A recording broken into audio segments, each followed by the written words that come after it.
तो इस science fiction कहानी की शुरुआत होती है रेंटन नाम की एक आदमी को दिखाते हुए, जो अपनी एक्स गर्लफ्रेंड हैना के साथ अभी अभी सोया हुआ था। हैना तो उसके पास कल रात ही आई थी कुछ इंपॉर्टेंट बातचीत करने के लिए, और देखकर यही लग रहा था कि उन्होंने अपने पास्ट की सारी बेकार चीजें भुला दी हैं। रेंटन और हैना काफी अच्छी तरीके से पहले जैसी रात गुजारते हैं, लेकिन अब यहाँ सुबह होते ही कई सारे अनजान लोग जिन्होंने मास्क पहने हुए थे वो सब के सब घर के अंदर घुसने लगे। उन्होंने तो बहुत बुरी तरीके से रेंटन को पकड़ा और खींच कर लेकर जाने लगे। रेंटन पूछने की भी कोशिश करता है कि तुम सब कौन हो और तुम्हें क्या चाहिए, बट उन सभी को किसी भी हालत में रेंटन को लेकर जाना था। अब यहाँ रेंटन तो अपने आप को छुड़ाने के लिए सीढ़ियों पर से कूद पड़ता है, बट पता चला कि वो सीढ़ियां काफी निचली थी और वो गिरता ही चला गया। सर पर बहुत ही ज्यादा तेज चोट लगने के कारण बेचारे रेंटन की वहीं पर मृत्यु हो जाती है। लेकिन अगले मोमेंट में फिर से रेंटन अपनी आंखें बेड पर ही खोलता है। साइड में उसकी एक्स गर्लफ्रेंड हैना भी मौजूद थी। उसी तरह वो सभी अनजान लोग रूम के अंदर आते हैं और फिर रेंटन को पकड़कर लेकर जाने लगते हैं। अब रेंटन को लग रहा था कि इससे पहले का उसने सपना देखा था, इसीलिए वो पिछले बार की तरह उन सीढ़ियों से जाने का ट्राई नहीं करता, बल्कि ये देखता है कि आखिर वो लोग उसे लेकर कहाँ जा रहे हैं। अब उन सारे बदमाश लोगों ने नीचे बेसमेंट के यहाँ पर रेंटन और उसकी एक्स गर्लफ्रेंड को बंदी बना लिया। उन सारे बदमाशों का लीडर, जो अपना नाम फादर बता रहा था, वो नीचे पड़े हुए एक मरे हुए आदमी को दिखाता है और कहता है कि तुम्हारी बनाई गई इस अनजान मशीन को छूने पर ये मर गया, तो इसीलिए हमें ये जानना है कि आखिर ये मशीन क्या है। और वो सब तो रेंटन से किसी विधि के बारे में पूछ रहे थे जो उसके पास होती है और वो बहुत ज्यादा कीमती थी। फिलहाल के लिए उन बदमाशों का लीडर अपने कई सारे दोस्तों के नाम बता रहा था। ऐसा लगता है जैसे वो यहाँ पर चोरी करने नहीं बल्कि रेंटन से जान पहचान बढ़ाने आए हैं। फादर ने रेंटन को धमकी देते हुए ये कहा कि मुझे सारी बातें बता दो इस मशीन के बारे में, साथ ही साथ इसे वापस से बनाने की विधि भी जो तुम्हारे पास है वो हमें चाहिए। वो सभी रेंटन को थोड़ा सा वक्त देते हैं और वहाँ से चले जाते हैं किचन की तरफ। उस जगह पर कई सारे फल फ्रूट्स मौजूद थे जो कि वो बड़े आराम से खाने लगे। वो सब फ्रूट्स बहुत ही ज्यादा कीमती होते हैं क्योंकि ये वो समय चल रहा था जब पृथ्वी पर ये सारे फ्रूट्स बहुत ही रेयर पाए जाते थे। अब ये कौन सा एडवांस समय चल रहा है ये थोड़ी देर में पता चल जाएगा। लेकिन रेंटन एकदम कंफ्यूज था कि ये सारे अनजान लोग हैं कौन। फिलहाल उसे सिर्फ इतना था कि कैसे वो बाहर निकले। भले उसके हाथ कुर्सी से बंधे हुए थे, लेकिन वो ट्राई कर रहा था कि एक सीजर को ले ले। सीजर को अपने हाथ में पकड़ने के बाद वो नीचे गिर गया और अपनी रस्सी को काटने लगा। सभी बदमाश लोग तो किचन में ही बिजी थे और यहाँ किचन की तरफ रेंटन ने जल्द से जल्द दरवाजा बंद किया और हैना को भी बाहर निकाला। सब कुछ ठीक होने पर सबसे पहले वो उस मरे हुए आदमी को चेक करने के लिए जाता है। उसका चेहरा और यूनिफॉर्म देखने पर पता चला कि ये तो टॉरस ऑर्गेनाइजेशन के लिए काम करता है। रेंटन भी कई सालों पहले टॉरस ऑर्गेनाइजेशन का एक इंजीनियर था, लेकिन किसी रीजन की वजह से उसने वहाँ की ऑर्गेनाइजेशन छोड़ दी और ये सारे लोग टॉरस ऑर्गेनाइजेशन के लिए काम करते हैं जो उसे पकड़ने के लिए आए हैं। अब उस जगह पर हैना रेंटन के द्वारा बनाई गई उस अनजान मशीन को टच करने के लिए जाती है, लेकिन रेंटन ने तुरंत ही उसे रोक दिया। वो कहने लगा कि ये मशीन इतनी ज्यादा पावरफुल है कि इसके चारों तरफ कई हजार वॉट की इलेक्ट्रिसिटी दौड़ रही है। कोई भी इंसान इसे टच करेगा तो वो एक ही सेकंड में मर जाएगा, जैसा कि टॉरस ऑर्गेनाइजेशन के भेजे गए इस आदमी के साथ हुआ। रेंटन तो हैना को सिर्फ इतना बताता है कि जब उसने ऑर्गेनाइजेशन छोड़ी थी तभी वहाँ के मैनेजर्स उसे पकड़ना चाहते थे और हो सकता है कि वो अभी भी इसी फिराक में हो कि रेंटन द्वारा इन्वेंट किए गए सारी मशीन को अपने कब्जे में ले ले। लेकिन अब यहाँ रेंटन को भी नहीं अंदाजा कि उसने जाने अनजाने में ऐसी कौन सी मशीन इन्वेंट कर दी जो इतने बड़े ऑर्गेनाइजेशन को किसी भी हालत में चाहिए। रेंटन तो हैना को बहुत अच्छी तरीके से समझाता है कि वो एक वैज्ञानिक था जो टॉरस ऑर्गेनाइजेशन के लिए ही काम करता था और ये सभी लोग टॉरस ऑर्गेनाइजेशन के ही आदमी हैं जो उसे पकड़ने आए हैं, इसीलिए उन्हें बचकर यहाँ से निकलना होगा। साथ ही साथ रेंटन उस मशीन के बारे में भी बताता है कि उसके आसपास इतनी एनर्जी डेवलप होती थी कि अगर किसी ने उसे गलती से टच कर लिया तो उसका मरना तय है। रेंटन ने तो अब जल्द से जल्द एक ग्लव्स निकाले जिसके ऊपर इलेक्ट्रिसिटी के झटके लग रहे थे, यानी अगर रेंटन ने उसकी मदद से किसी को पंच मार दिया तो सामने वाला खड़ा भी नहीं हो पाएगा। ये उसने ही इन्वेंट किया था अपनी प्रोटेक्शन के लिए। अब रेंटन सीधा वहां से हैना को लेकर आगे बढ़ने लगता है और ये देखता है कि वो सारे किडनैपर्स उस जगह पर बैठकर खाना खा रहे हैं। साथ ही साथ वो मजे से टीवी देख रहे थे जो कि न्यूज के बारे में थी। उन बड़े बड़े स्क्रीन पर देखने से साफ पता चल रहा था कि चारों तरफ अत्याचार हो रहे हैं। सारे देशों ने एक दूसरे के खिलाफ वॉर छेड़ दी थी और ये होती है एनर्जी वॉर, जो दिखाना चाहते थे कि कौन सा देश ताकतवर है। इस पूरे वॉर के अंदर मेन रीजन होता है उस टॉरस कॉर्पोरेशन वालों का, क्योंकि टॉरस टॉरस कॉर्पोरेशन चाहती थी कि सारी चीजों पर उनका ही राज हो। एक तरीके से वो पूरे पृथ्वी की इकलौती सरकार बनना चाहती थी जो लोगों पर अपना कंट्रोल जमा सके, यानी वो इंसानियत को एक गलत राह की तरफ लेकर जाना चाहते थे।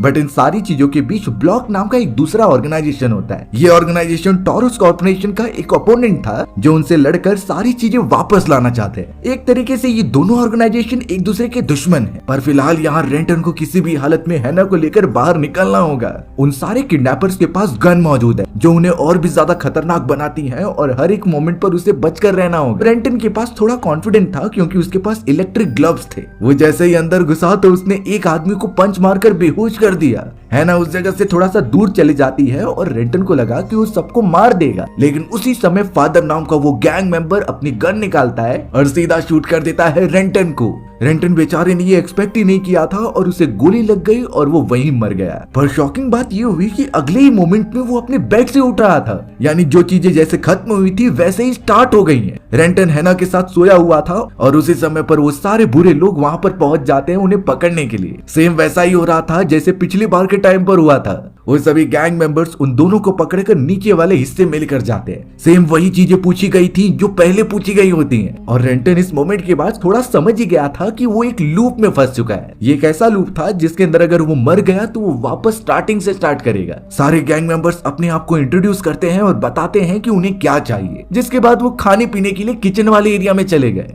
अब रेंटन जो कि सब जानता था कि उसे आगे क्या करना है, वो सबसे पहले अपने आप और हैना को छुड़ाता है। फिर बाद में उसने हैना को सारी चीजें समझाने की कोशिश की कि कैसे ये सब एक लूप है और वो इसके अंदर फंस चुके हैं। जितने बाद रेंटन मरा और कैसे मरा ये उसे पता होता है, बट हैना को कुछ भी याद नहीं होता। वो तो रेंटन द्वारा कही गई सारी चीजों को एकदम बेकार बात मानती है। इन्हीं चीजों के बीच दोनों की थोड़ी बहस हो गई थी, बट रेंटन उसे शांत कराता है। वो कहने लगा कि पहले वो इस जगह से बाहर निकल जाए, फिर वो सब समझा देगा। इस बार रेंटन ने डायरेक्टली घुसने के बजाय एक दूसरा प्लान बनाया। वो तो एक टॉक्सिक गैस का ट्यूब देता है हैना को और उसे ये इंस्ट्रक्शन प्रोवाइड करता है कि वो ऊपर जाकर डक्ट को ओपन कर देगा, जिसके बाद हैना उस टॉक्सिक गैस को डक्ट के अंदर फेंक देगी और बंद कर देगी। इससे वो टॉक्सिक गैस पूरे घर में फैल जाएगी और वो सारे गैंगस्टर्स मारे जाएंगे। उस खतरनाक गैस से बचने के लिए रेंटन ने अपने और हैना के लिए मास्क भी दे दिए। हैना समझ गई थी, इसीलिए प्लान के मुताबिक रेंटन सीधा ऊपर जाने लगा। चोरी चुपके उसने डक्ट ओपन कर दिया और अब देखते ही देखते वो वेट कर रहा था कि कब हैना उसके अंदर गैस डाल दे।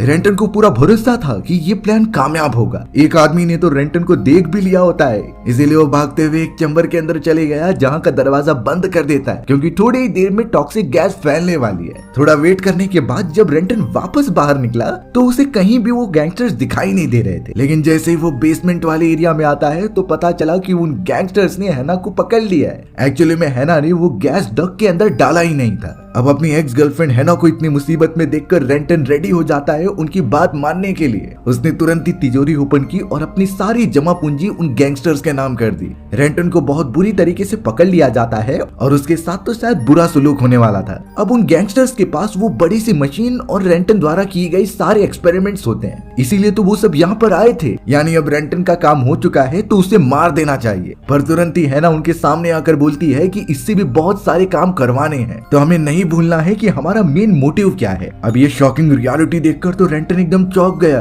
क्योंकि यहाँ साफ दिखाई दे रहा था कि हैना भी उन सारी गैंगस्टर्स के साथ मिली हुई है, यानी वो सब टॉरस ऑर्गेनाइजेशन के लिए काम करते थे। रेंटन तो हैना से दुखी होकर कहता है कि अगर तुम्हें ये सारी चीजें चाहिए थी तो तुम मुझे बोल देती। इतनी बुरी तरीके से मुझे धोखा देना ये एक्सपेक्ट नहीं किया था। पर देखकर लगता नहीं कि हैना को इन सारी चीजों के बाद कोई रिग्रेट है। तुरंत ही अब एक गैंग मेंबर ने अपनी गन निकाली और सीधा शूट कर दिया रेंटन को। बेचारा रेंटन मरने के बाद वापस सब उसी जगह से उठता है जहां वो अपनी गर्लफ्रेंड हैना के साथ सोया हुआ था। बट इस बार उसे सब कुछ पता है कि कैसे हैना उन सारे ऑर्गेनाइजेशन वालों के लिए काम करती है। सबसे पहले तो रेंटन ने ट्राई किया कि वो दरवाजा बंद करे, बट वो सारे गैंगस्टर्स ऑलरेडी अंदर घुस चुके थे। पिछले बार की तरह सब सेम होता है और वो उन दोनों को लेकर बेसमेंट में बंद कर देते हैं। उनके जाने के बाद रेंटन अपने आप को आजाद करता है, बट उसे पता है कि हैना उन लोगों के साथ काम करती है। रेंटन सच जानना चाहता था, इसीलिए हैना से वो सब पूछता है। तब जाकर हैना रियलिटी बताती है कि कुछ महीने पहले जब रेंटन उस पूरे ऑर्गेनाइजेशन के साथ काम करके छोड़ के भाग गया था तो टॉरस ऑर्गेनाइजेशन ने अपने सारे चुराए गए एक्सपेरिमेंट्स की वापस मांग की। रेंटन का पता ना चलने पर उन्होंने उसकी गर्लफ्रेंड यानी हैना को अपने कब्जे में ले लिया। उसके ऊपर बहुत ही अत्याचार किए गए और काफी पूछताछ की गई। इनफैक्ट हैना को उसकी प्रॉपर्टी से बेदखल कर दिया और कई दिनों तक जेल के अंदर रखा।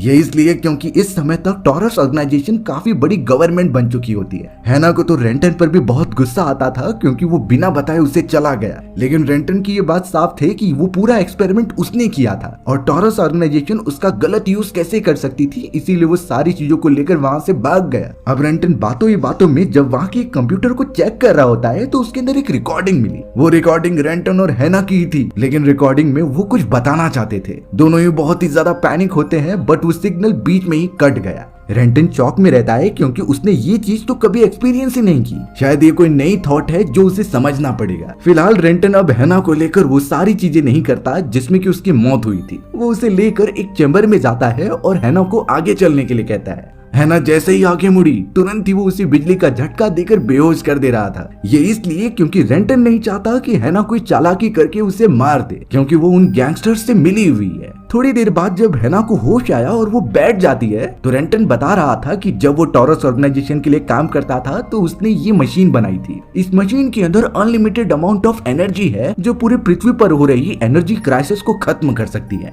अब शुरुआत में रेंटन ने इस मशीन को बनाने में बहुत मेहनत की थी। आखिरकार इतने सालों की मेहनत के बाद रेंटन ने जब वो मशीन बना ली तो टॉरस ऑर्गेनाइजेशन ने इस मशीन को एकदम बेकार घोषित कर दिया। ये बात रेंटन को बहुत ही बेकार लगी और वो अपनी मशीन की सारी वीडियो को चुरा कर यहाँ पर लेकर आ गया। उस मोमेंट से ही टॉरस ऑर्गेनाइजेशन वाले रेंटन के पीछे पड़े हुए हैं। पर यहाँ है ना एक और सच्चाई बताती है कि वो टॉरस ऑर्गेनाइजेशन के लिए नहीं बल्कि ब्लॉक कॉर्पोरेशन के लिए काम करते हैं। ब्लॉक कॉर्पोरेशन तो उल्टा लोगों की मदद करना चाहती है जो इस पूरे माहौल में बहुत ही ज्यादा सफर कर रहे हैं। उनके पास तो खाने पीने की रिसोर्सेज भी नहीं है ना, और उसके गैंगस्टर्स तो यहाँ पर कुछ पैसे चुराने आए थे जो तुम्हारे पास मौजूद है। इसके अलावा उनका कोई भी इंटेंशन नहीं था। लेकिन रेंटन हैना को मदर नाम से बुलाता है जो पिछली बार वो सारी गैंगस्टर्स उसे बुला रहे थे। हैना भी एकदम चौंक गई और रेंटन तो यही जवाब देता है कि तुम्हारी सारी बातें मुझे पता है। हैना तो अब अपने बैग पर बने हुए निशान को दिखाती है जो रेंटन को समझाते हुए ये कह रही थी कि उसके जाने के बाद टॉरस ऑर्गेनाइजेशन ने उसे काफी टॉर्चर किया और जब उसे रियलाइज हुआ कि सारी चीजें रेंटन की वजह से हुई हैं, तो हैना उससे नफरत करने लगी। रेंटन भी जवाब देता है कि वहाँ से भागने के बाद वो तुम्हें ढूंढने आया था, लेकिन हैना उसे कहीं भी नहीं मिली। फिलहाल अब रेंटन हैना को मास्क देता है और लेकर चला जाता है अंदर की तरफ। एक प्लान बनाया उसने जिसमें कि वो गैंगस्टर्स के सामने जाकर वो टॉक्सिक गैस फोड़ने की मांग कर रहा था। पीछे से हैना आकर सभी को बेहोश कर देती है। उन गैंगस्टर्स को बांध दिया गया और हैना उनके सामने ऑफर रख रही थी कि रेंटन आधी जायदाद देने के लिए मान गया है, उसे लेकर हम काफी पैसे कमा सकते हैं। अब यहाँ रेंटन को पता चला कि हैना का एक नया बॉयफ्रेंड है जो कि उन गैंग मेंबर्स में से ही एक था। इस बात से रेंटन को गुस्सा आ रहा था और उसने हैना को कहा कि तुम मेरे साथ ही रहो, तब जाकर ही मैं ये सारी प्रॉपर्टी तुम्हें दूंगा। हैना के थोड़ा सा अंदर जाते ही रेंटन ने उन सारे गैंग मेंबर्स को मारना स्टार्ट किया और अपना गुस्सा निकाला। बट हैना वापस आकर कहती है कि वो उसके साथ नहीं जा सकती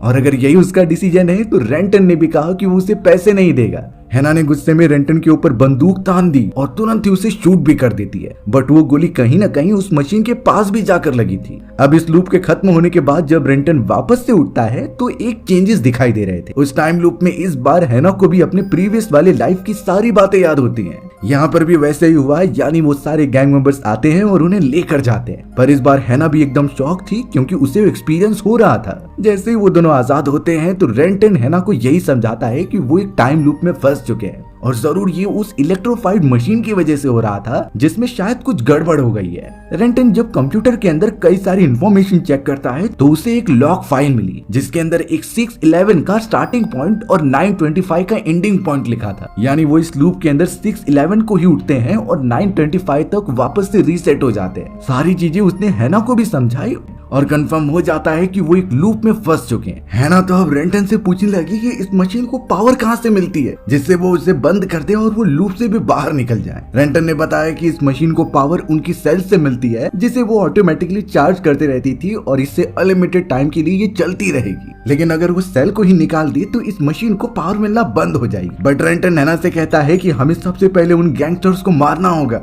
नहीं तो अगर इस मशीन को बंद करने के बाद वो गैंगस्टर्स ने उन्हें मार दिया तो वो वापस से जिंदा नहीं हो पाएंगे। इस मोमेंट पर हैना ने एक प्लान सोचा। वो कहती है कि हम चेयर पर बैठ जाते हैं और उन गैंगस्टर्स को बुलाते हैं। हमें सिर्फ एक अच्छे मौके का इंतजार करना होगा और उन पर हमला कर देंगे। हैना ने जब अपने गैंग मेंबर्स को बुलाया तो वो कहती है कि हमें रेंटन से उसके सारे पैसे ले लेने चाहिए। वो सारे के सारे तिजोरी में रखे हैं। सारे गैंगस्टर्स काफी खुश हो गए और उन सारे पैसों को इकट्ठा करने लगे। लेकिन अब कॉल नाम का एक मेंबर साफ देख पा रहा था कि रेंटन के पैर तो खुले हुए हैं। उसे कहीं न कहीं हैना का प्लान समझ में आ गया और जैसे ही वो दोनों हमला करने के लिए जाते हैं, कॉल ने तुरंत ही हैना को शूट कर दिया। रेंटन और कॉल के बीच में भी थोड़ी लड़ाई होती है, जिसमें कॉल साफ बता रहा था कि वो ब्लॉक के लिए नहीं बल्कि एक बहरूपिया है और टॉरस के लिए काम करता है। कॉल ने तो रेंटन को भी शूट करके मार दिया था। लूप खत्म होते ही रेंटन और हैना ने अपनी आंखें बेडरूम में खोली।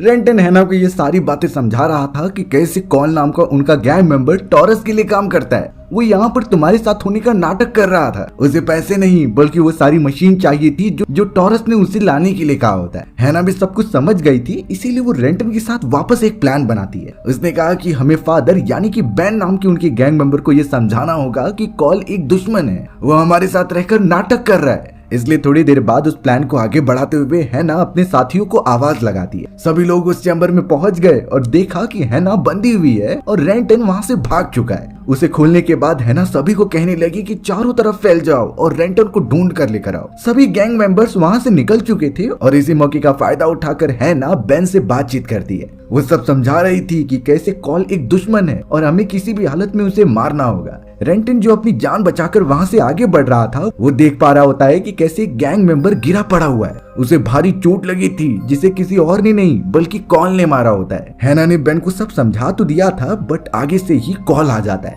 कॉल ने कहा कि रेंटन ने हमारे एक आदमी को मार दिया, बट हैना इसको पर भरोसा नहीं करती। पर अगले मोमेंट में कॉल ने अपनी गन उठाई और सीधा बेन को शूट करके मार दिया। वो तो हैना से भी रेंटन के बारे में पूछ रहा था कि वो कहाँ पर गया है, बट रेंटन पीछे से आकर उस पर टूट पड़ता है। उसने तो अपने इलेक्ट्रोफाइट ग्लव की मदद से उसे बहुत ज्यादा मारा। झटके लगने की वजह से कॉल की भी जान वहीं निकल जाती है। अब सारे गैंग मेंबर्स मारे जा चुके थे, यानी रेंटन और हैना को लग रहा था कि शायद वो लूप अब बंद हो जाएगा। लेकिन वो देखते हैं कि इलेक्ट्रोफाइट मशीन और भी तेजी से घूम रही है। इसका तो कुछ अलग ही इम्पैक्ट होने वाला था। तो रेंटन तुरंत ही उस कंप्यूटर में लॉग इन करता है और जल्द से जल्द कुछ इंपॉर्टेंट चीजें देखता है। उसी मोमेंट पर बेन को होश आ गया था, जो अभी तक मरा नहीं होता। हैना तुरंत ही उसे चेक करने के लिए वहां पर चली जाती है। रेंटन उस मशीन के बारे में लगातार जानने की कोशिश करता है और उसे ये पता चल चुका था कि ये मशीन अनलिमिटेड टाइम तक पावर जनरेट नहीं कर रही है, बल्कि अपनी प्रीवियस यूज की गई एनर्जी को वापस रीयूज कर रही है। और इसी वजह से वो सब इस लूप में फंस चुके हैं। और अब उन दोनों को अंदाजा हो चुका था कि शायद जो चीजें रिपीट हो रही हैं उसके बारे में कॉल को भी पता है। वो भी इस तरीके से लूप से वापस रीसेट हो जाता और प्रीवियस चीजों के बारे में उसे नॉलेज होती।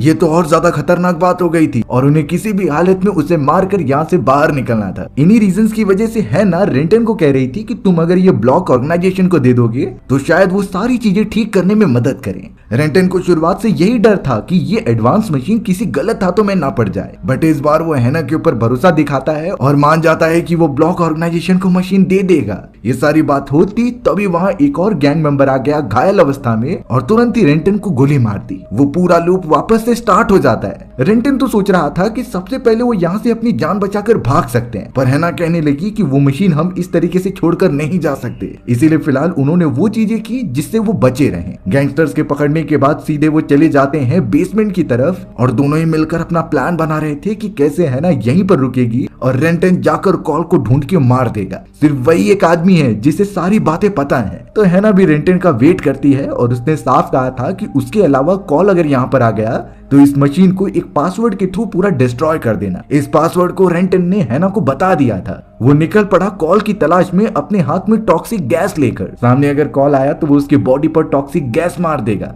हैना तो लगातार रेंटन का वेट ही करती रह गई। अब रेंटन जैसे ऊपर वाले चैम्बर में गया तो वो देखता है कि गैंगस्टर्स की बॉडी यहाँ पर पड़ी हुई है। यहाँ तक कि बैन नाम के गैंगस्टर की भी बॉडी वहाँ पड़ी थी, जबकि बैन की एक्चुअल बॉडी तो उस मशीन के पास गिरी हुई होती है। यानी कि बैन यहाँ पर है तो वो उस जगह पर कौन मौजूद है। रेंटन इससे तुरंत ही समझ गया कि वहाँ जरूर कॉल होगा जिससे सारी बातें पता है और वो जानबूझकर नाटक कर रहा था मरने का। कॉल तो अब उस मशीन के सामने उठ जाता है और हैना को पकड़ लेता है। रेंटन जैसे वहाँ पर पहुंचा तो कॉल ने उसके ऊपर गन तान दी। वो तो डायरेक्टली कॉल मिलाता है अपने टॉरस ऑर्गेनाइजेशन से और बता देता है कि मशीन मुझे मिल गई है, वो उसे लेकर आ जाएगा जल्द से जल्द। पर रेंटन ऐसा होने नहीं दे सकता था, ये उसकी इतने सालों की मेहनत थी और वो इसे किसी गलत हाथों में नहीं पड़ने देने वाला। रेंटन उसे गुमराह करता है, बट इस बारे में कॉल को समझ गया था, पर कॉल एकदम कॉन्फिडेंट था कि उसके पास तो गन है। रेंटन ने तो अब यहाँ एक अजीब सा खेल शुरू कर दिया। उसने कॉल को पकड़ा और अपना हाथ उस मशीन के ऊपर मार दिया, जिससे उन्हें झटका लगता है और वो मर गए। लूप एक बार वापस से स्टार्ट हुआ, लेकिन इस बार कुछ अलग था। हर लूप के अकॉर्डिंग वो सारे गैंगस्टर्स घर में आते हैं और उन दोनों को पकड़ कर लेकर जाते हैं, पर यहाँ तो इस बार ऐसा कुछ भी नहीं हुआ होता। रेंटन और हैना तो इस बार बड़ी चालाकी से बेसमेंट की तरफ जा रहे थे, जहाँ से कुछ आवाजें आती हैं। चैम्बर के अंदर सारे गैंगस्टर मौजूद थे, जिससे कि कॉल बहुत बुरी तरीके से मार रहा था, क्योंकि कॉल को तो सब पता ही होता है अपने लूप के बारे में। रेंटन चोरी चुपके वहां पर गया और उस दरवाजे को बंद कर दिया। इस बार उसने टॉक्सिक गैस डक के अंदर डाल दी थी और पूरी तरीके से उस चैम्बर में फैला दिया था। थोड़ी देर में वो सारे गैंगस्टर चिल्लाते हैं और बाद में शांत हो जाते हैं। और मास्क पहनकर जब रेंटन और हैना अंदर गए तो सारे गैंगस्टर्स मर चुके थे, इवन कॉल ने भी सुसाइड कर लिया था। बात ये थी कि वो इसलिए ये चीजें कर रहा था ताकि उन्हें काफी टाइम मिल जाए। टॉरस ऑर्गेनाइजेशन के रोबोट्स यहाँ पर पहुंचते ही होंगे। अब यहाँ रेंटन ने नोटिस किया कि एक मिरर के ऊपर क्रैक बन चुका है और सेम ऐसा ही व्यू उसने कंप्यूटर के अंदर देखा था उनकी रिकॉर्डिंग में। रेंटन जल्द से जल्द उस रिकॉर्डिंग को ऑन करता है और उसमें साफ दिखाई दे रहा था कि टॉरस ऑर्गेनाइजेशन के कई सारे रोबोट्स वहां पहुंच गए हैं और उन्होंने उन पर अटैक कर दिया है, यानी वो सब कभी भी यहाँ आ सकते हैं। इसीलिए अब रेंटन पासवर्ड डालकर उस मशीन को बंद करने का ट्राई करता है। रेंटन ने डिसाइड कर लिया था कि वो इसे बंद करेगा, पर यहाँ हैना को बेन के मुंह में कुछ दिखाई देता है। चारों तरफ ब्लड फैला हुआ था, इसीलिए वो प्लास्टिक रखकर उसे देखने चली गई। उसके अंदर जो पेपर था उसमें स्काई लिखा था और ये पासवर्ड होता है जिससे कि उस मशीन को शट डाउन कर सके। हैना वहां से निकलती इससे पहले उसका पैर ब्लड के ऊपर लग जाता है। वो सभी इलेक्ट्रोफाइड मशीन से कनेक्टेड थे, तो इसीलिए हैना को जोर का झटका लगा। हैना वहीं पर बुरी तरीके से मर जाती है। रेंटन ट्राई कर रहा था कि वो सीपीआर देकर उसे जिंदा करे, पर ऐसा नहीं हो सकता। इसीलिए रेंटन ने मशीन को डिस्ट्रॉय ना करते हुए लूप को रीसेट होने का वेट किया। थोड़ी देर में जब नया लूप आता है तो वो दोनों अपनी आंखें खोल रहे थे।